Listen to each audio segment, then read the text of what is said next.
On se me shia wa pe ena me bu di me ko me face ko hwefie. Me nu ko fie akoko hu me fie no hu se na nipa ti fie ho dada. On se me wali wie pe wa start pam mabusuafo. On pese mabusuani bia beben me. Ba wo abusuafo do omomla won nchen.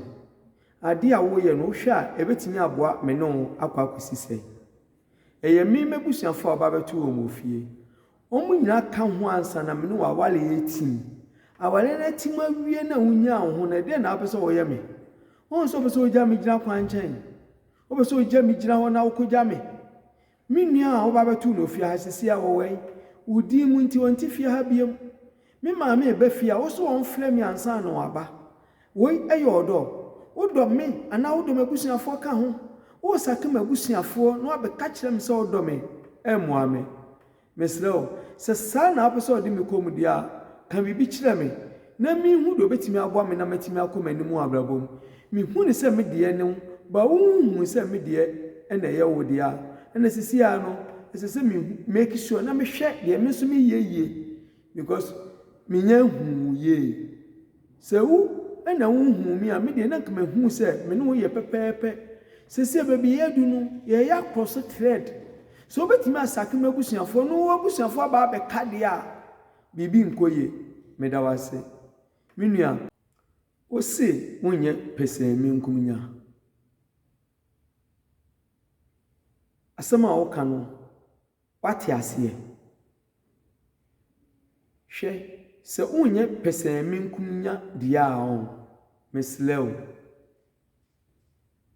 se mi yiska de to na wo yadwane a enyiyim ansanwa me yadidi men kase mi kun de on padwane enti se na sese me ye no ni nuane de no ye ni adwane no ye wo fufuo ni ento gale mfa ma akra na o fie no hwe me ye nya ni ye ni enwie ni ye na moa me no mienu nyane enti mi nko ye ni se en tanya ebedu me no wo nyina nim ama aye tan se be se ye good dia ye nya ne ma ye ya ho se ya ye no good hwe de ye ne no ye betwa no ochina se ye tia obi a ye besa kwa akoto wo kwan so enti esese ye tia obi na di ya nimu kan esese ye ne achi ye ho efi bebi a ye dum a be ye esan no na yetimi awie bebi a ye ko na se ye no poto ne gusu a ebedu babe ne ehu de be ye biem ene de amaya ablabo no so entim enante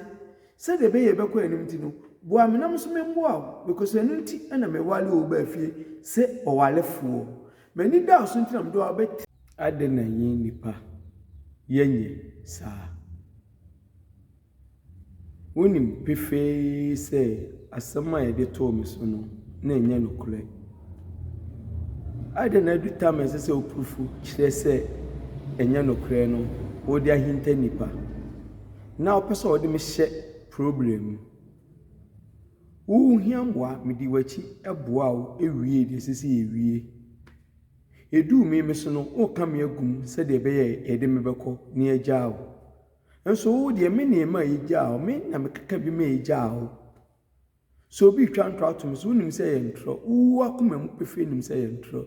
wakwa time ntro na chi se ye nya me de be ye me na wo ho nto ba bi a wo ko hwe se do odi ma hye oyem no ma men kan kire se mi wo fufuo mi fia enye wo fie na me beje nkwan gusu ansa na madi jameye na wo ye flee won so wo ye minti no unfili flee obi nso hwe do obetimi aye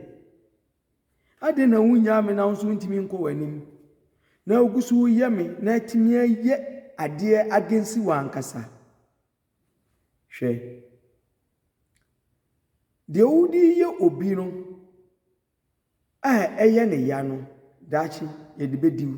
nti se ne nko ya oni mu a hwe se utam beso ubehia saade na odi adi obi a wo ko pensi mu no ochina fasasimo ye ho afutusem ebebo shema obi ne onti bi uti sasisa na wankasa obehu de abrabote sisi wama ya paba de wo yen fi mu frase no na yen ka because no aye bema ana oba ba ko a woti fie de odidie ya senke bebie ye be no aba fom o ma ya pa ba yen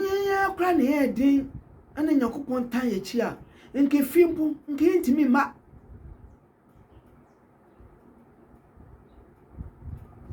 opani a wankasa wudi ni pechi bebi obeko bia na ni da so se wo na betimi aboa no ofase kogya mo ha no makwa kogya mo ha no makwa kogya enya ni nyina timi aka akile ama wo ye de wo pe e de kile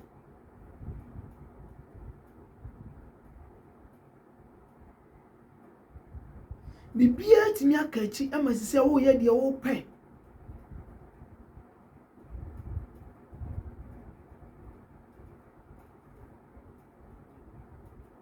se ni pana de ba bedu ho ntino wo de be ma ne back ntino o pass mama no opani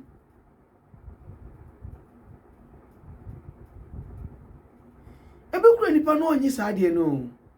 mo achichira asem de ma no se de be obenya asem na ade no wo ho no aka wo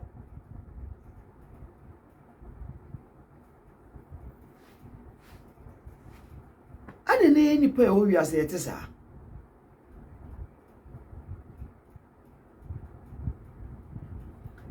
menu na mekoba bobo amane de menya to ho nyina wonim no abaji bi na onfa ma me hyem no o pasema ma me se de menya ni nyina me hwiri ngu minya ba mane na enhye ensai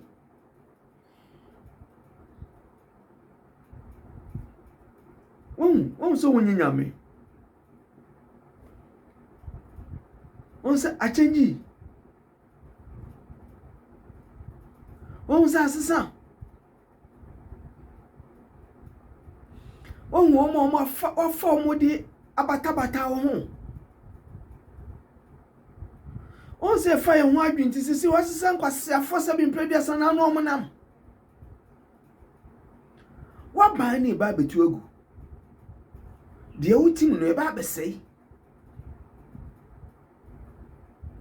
enu ti no wasisa nkwase afo akire ho magusu no na sebe odi nkwase afo ya ade e wie sei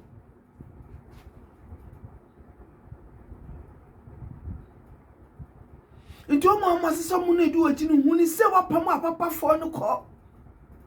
koko hwehwe mo na pa mo cho because no mo de ko no mo mfa kuma pa ana eko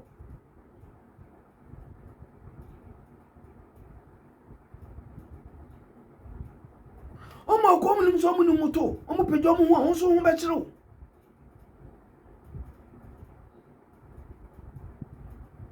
ade na onye ready so over form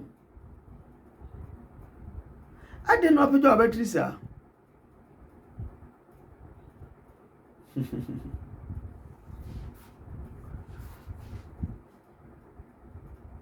unu ewu nti akose fitaye ode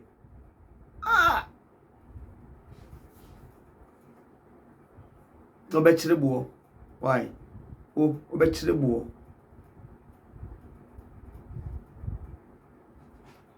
obechin ayebo